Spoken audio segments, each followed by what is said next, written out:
ప్రశాంతంగా ఉంటాయి. చేతులు జోడించండి, స్వామి దగ్గర ఆరాధన చేసుకున్నాక రోజు భగవంతుడి 1000 కాదండి 10 కోటి పుష్పాలు తీసుకొని రండి.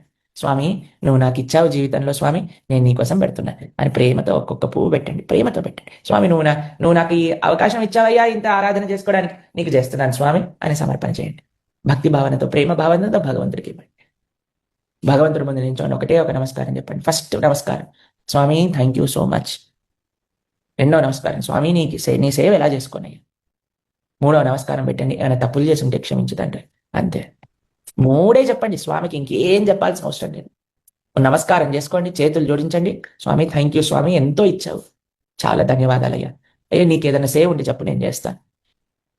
మూడోది, ఏమైనా తప్పులు చేస్తుంటే క్షమించు, నేను మంచి మార్గంలోకి వెళ్ళేటట్టుగా నన్ను ఆశీర్వదించు తండ్రి, నేను ధార్మికంగా నడుస్తాను. శ్రీకృష్ణ భగవానికి జై, శ్రీమతి రాధారానికి జై. ఇంతే అండి మనం చెప్పచ్చు. ఇదే భగవంతుడికి మనం చేసే సమర్పణ, ఇంకేమీ చేయాల్సిన అవసరం లేదు.